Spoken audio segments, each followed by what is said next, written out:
Muchachos, hoy vamos a hablar sobre la gametogénesis. La gametogénesis es la transformación de las células germinales en gametos masculinos y femeninos. Las células germinales primordiales, el proceso inicia con la fecundación, es decir, un gameto masculino más un gameto femenino, conocido como espermatozoide y ovocito. La unión del gameto masculino más el gameto femenino forma un cigoto. Los gametos derivan de las células germinales primordiales, se forman en el epiblasto durante la segunda semana. Estos cruzan la línea primitiva durante la gastrulación y luego migran hacia el saco vitelino, a las gónadas en desarrollo. Llegan al final de la semana 5. En esta semana las divisiones mitóticas aumentan el número de células germinales. Durante la migración también llegan a la gónada en la preparación de la fecundación las células que experimentan gametogénesis. Esta incluye la meiosis, que se hace para reducir la cantidad de cromosomas, y la citodiferenciación para completar la maduración. La teoría cromosómica de la herencia dice que aproximadamente hay 23.000 genes en 46 cromosomas. Los genes que vienen de un mismo cromosoma se heredan juntos. Se denominan genes ligados. Los cromosomas aparecen en 23 pares homólogos, 22 autosomas y un par de cromosomas sexuales. El cromosoma sexual se puede tomar como XX, que lo da la mujer, y XY, que lo da el hombre. El cromosoma del espermatozoide es el que define el sexo. Un gameto contiene un número haploide de 23 cromosomas, y la unión de los gametos durante la fecundación restablece el número diploide de 46. La mitosis es cuando se divide una célula generando dos células hijas genéticamente iguales a la célula madre. Cada célula hija recibe los 46 cromosomas, pero antes de ello el cromosoma duplica su ADN. Al comenzar la mitosis, los cromosomas empiezan a enrollarse, contraerse y condensarse. Esto da inicio a algo conocido como la profase. Cada cromosoma consta de dos subunidades paralelas denominadas cromátidas. Se juntan en una región estrecha común a ambas, denominadas centrómero. A lo largo de la profase, los cromosomas continúan acortándose y engrosándose, y solo en las profases se pueden identificar las cromátidas. Entonces, durante la metafase, los cromosomas se alinean en el plano ecuatorial y su estructura doble se vuelve visible. Cuando el centrómero de cada cromosoma se divide, dando inicio a la anafase, que acompaña la migración de las cromátidas a los polos opuestos del uso. Durante la telofase, los cromosomas se desarrollan y alargan. La envoltura nuclear se restablece y el citoplasma se divide. Las células hijas reciben la mitad del material cromosómico duplicado, es decir, conservan el mismo número de cromosomas que la madre. La meiosis es la división celular en las células germinales o células sexuales. Esta produce gametos masculinos y femeninos, es decir, ovocitos y espermatozoides. Requiere dos divisiones celulares, meiosis 1 y meiosis 2. La meiosis 1 es el emparejamiento inicial. Luego se forma un emparejamiento completo, dando la formación del quiasma. Se da la separación de los cromosomas de estructura doble y la anafase de la primera división. Las células resultantes de la primera división meiótica contienen 23 cromosomas de estructura doble. En la meiosis 2 se genera un intercambio de segmentos de cromátidas entre cromosomas homólogos emparejados. Los segmentos se rompen intercambiándose como cromosomas homólogos individuales. Los puntos de intercambio quedan unidos de manera temporal y constituyen una estructura parecida a una X, es decir, el quiasma. Al terminar las divisiones meióticas, aumenta la variabilidad genética por el entrecruzamiento que distribuye el material genético y la distribución aleatoria de los cromosomas homólogos entre células hijas. Cada célula germinal contiene un número haploide de cromosomas. y con lo cual se restablece en la fecundación el número diploide de 46. Un corpúsculo polar es cuando en la división del ovocito, el ovocito primario da origen a 4 células hijas. Una de ellas madura y el resto se quedan con poco citoplasma y se degenera. Esto se llama desarrollo ulterior, que son los corpúsculos polares. Y del mismo modo, en un espermatozoide, el espermatozoide da origen a 4 células hijas, 2 con 22 cromosomas X y 2 con 22 cromosomas más 1 Y. Los 4 llegan a ser gametos maduros, a diferencia de los ovocitos. En los cambios morfológicos de los gametos, en la ovogénesis, es el proceso por el cual los ovogonios se diferencian y se convierten en ovocitos maduros. La maduración del ovocito empieza antes de nacer. Una vez que las células germinales primordiales llegan a la gónada de la mujer, se diferencian en ovogonios. Al final del tercer mes ya se encuentran dispuestas en grupos rodeados por una capa de células epiteliales planas. Estas células son llamadas células foliculares.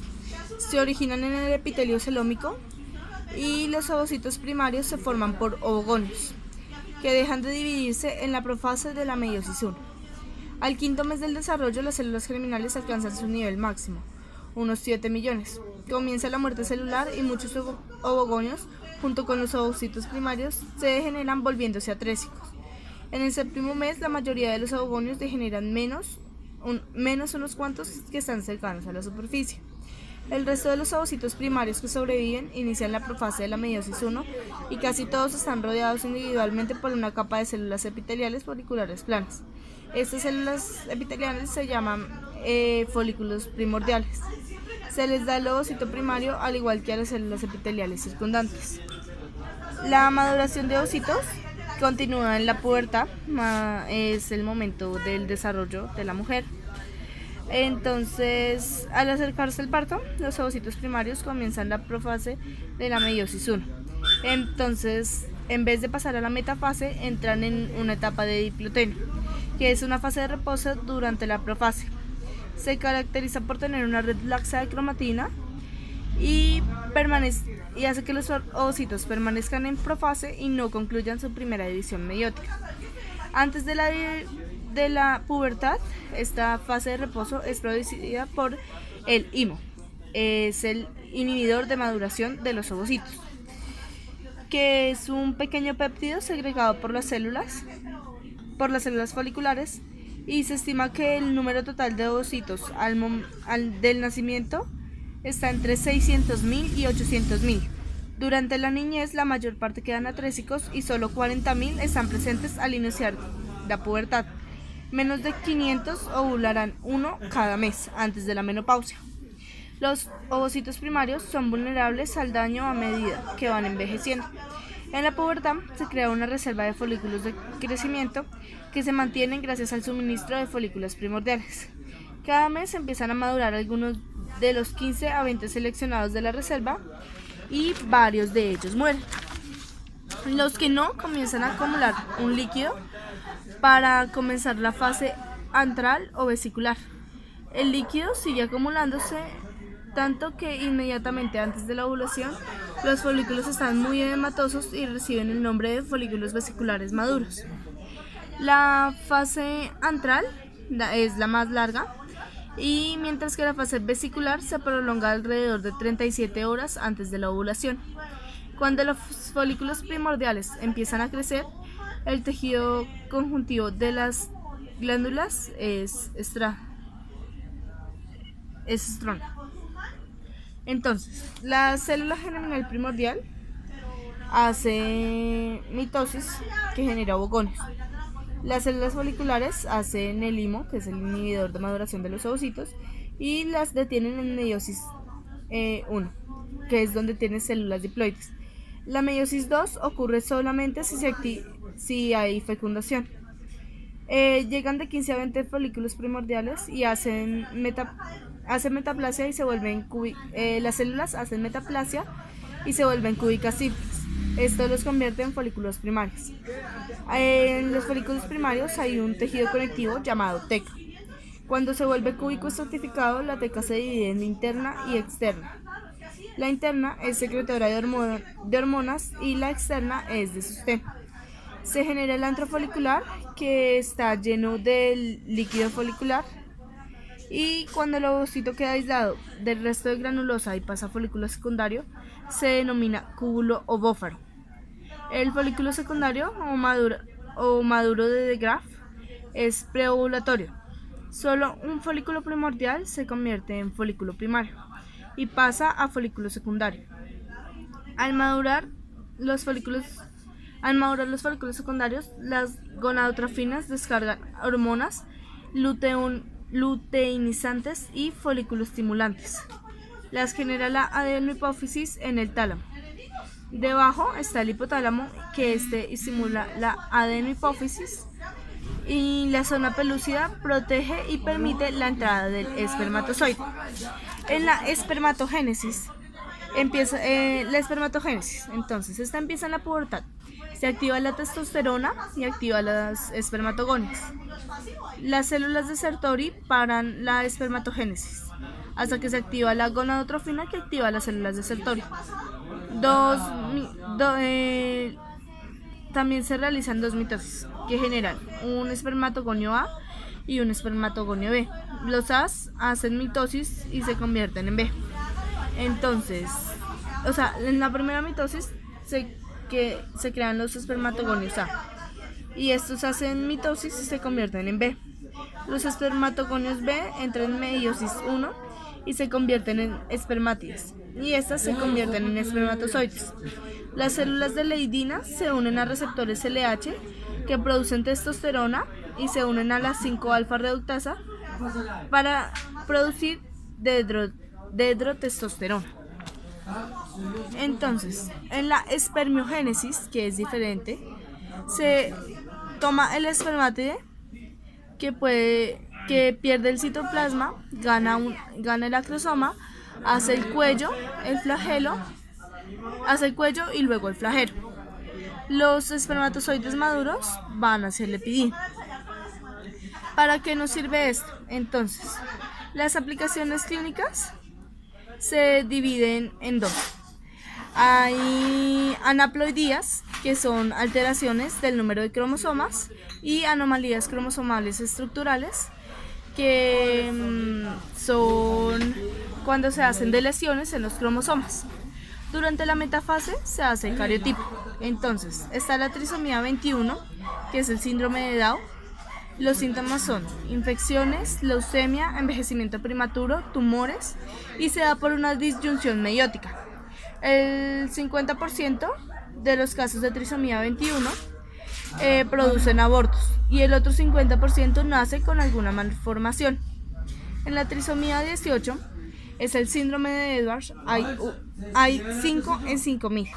Genera un aborto del 90% y los nacidos vivos mueren a los 2 meses. 5% sobreviven más de un año. Los síntomas son las cardiopatías completas. Las cardiopatías son las que generan el mayor número de muertes en estos casos. Generan anomalías renales, holoproencefalia, hipertelorismo, anaftalma, epicantos, micrognatía, sindactilia, puente nasal deprimido y agenesia del radio micúbico. La trisomía 18, conocida también como síndrome de Patau, hay una en 20.000. El 90% muere al primer mes de vida y 5% sobreviven más de un año. Los síntomas son cardiopatías, retrasos mentales, holoproencefalia, sordera, labio hendido, fisura palatina y defectos oculares. El síndrome de Klinefelter se da en hombres con cromosoma X de más, y el síndrome de Turner es el cariotipo 45X0.